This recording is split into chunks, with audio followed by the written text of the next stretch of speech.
Tervetuloa Tulilla kanavan matkaa ja tänne Koivuniemen luonnonsuojelualueelle. Me ollaan Mustasaaressa. Tää on ihan keskellä Sääksjärveä. Älyttömän hieno laavupaikka löytyi. Ja tää on aika kiva nostattaa fiilistä, koska fiilis oli muutenkin katossa. Me lähdettiin neitsyt matkalle meidän Venture Canoesin Prospectorin kanssa.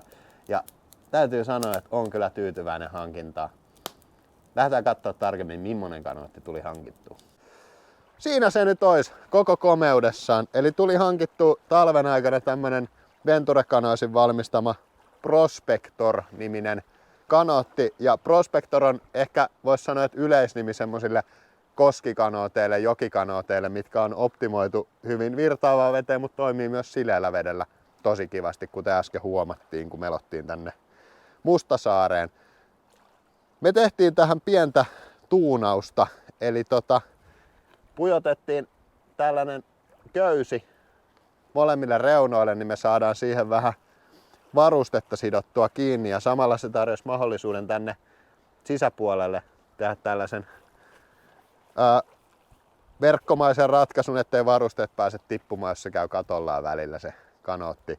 Ja meille ei kelvannut mikä tahansa, meidän oli pakko saada pimeässä hohtava köysi, joten tuolla läpinäkyvän muoviputken sisällä kiertää nyt pimeässä hohtava köysi ja se on erittäin tärkeä. Se on fosforiväri, eli jos tää menee pohjaan, niin me nähdään suunnilleen missä kohti se on siellä pohjassa se kanootti. Samalla sattui olemaan hyvä myyjä, myi tämmöiset Grey Owl-merkkiset puiset melat. Näitä kokeiltiin jo tuossa äsken ja on kyllä yllättävän kevyet ja hyvät. Ja siihen sitten tommoset koskimelat tuli kans hommattua, eli tällaiset muoviset. Näitä kestää vähän hakata kiville. Tosta menee lakkapinta heti ja se murtuu aika helposti, jos se jää johonkin kiven väliin. Meillä oli monta kanoottia, Novacraftia ja muita tunnettuja merkkejä vertailussa, kun me hankittiin kanoottia, mutta me päädyttiin tähän oikeastaan. Mun argumentti on oma ja jollain muulla joku toinen, mutta se on tää pintamateriaali.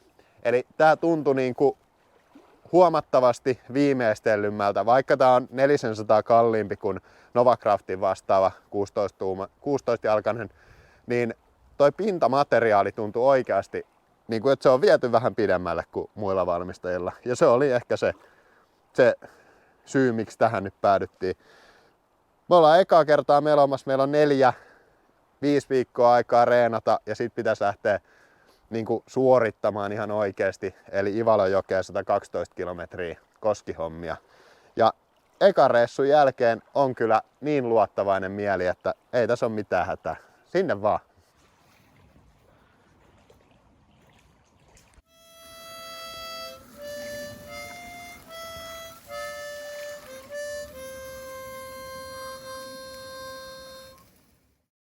Kyllä täällä on niinku maisemat on kohillaan.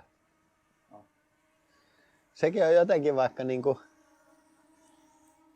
minkä takia me pystytään reissaamaan hyvin yhdessä, niin se on varmaan siitä, että kumpikin aika vaikeassakin olosuhteessa niin pystyy vielä suoriutumaan.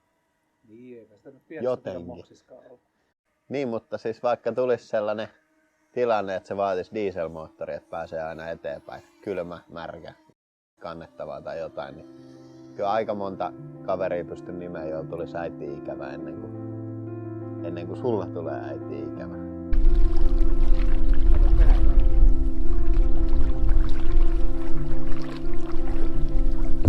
Sieltä olisi varmaan päässyt vähän helpommin laskemaan kanoa. Niin. Ja ei sitäänkaan ole helppo lähteä liikkeelle. Tää on ihan sikahyvä. Ei meillä ole mitään hätää elämässä.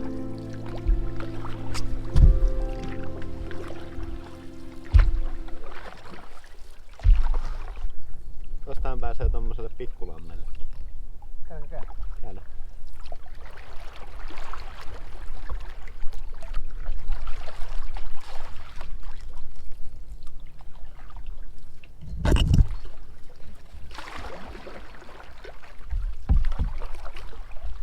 Nyt meni paremmin.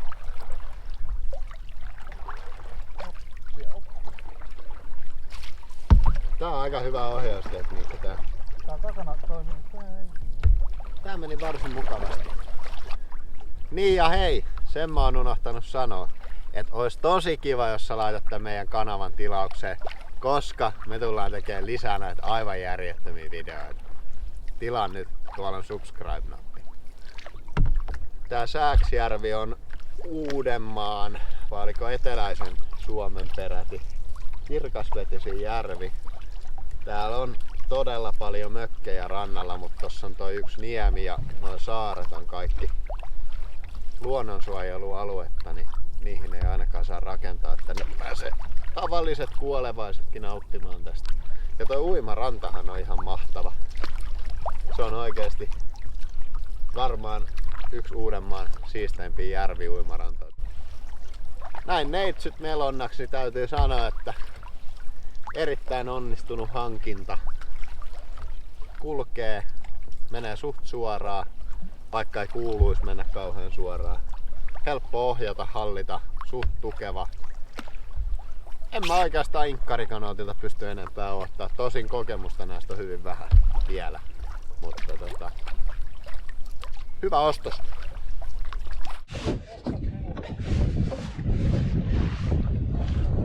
Vedes haisa seistä.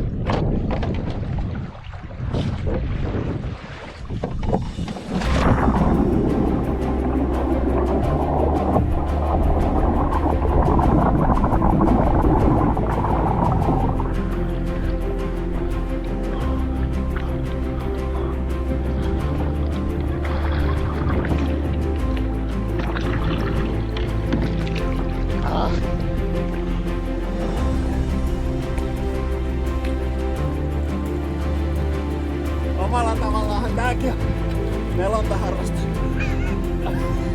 Koska mulla on meillä kädet.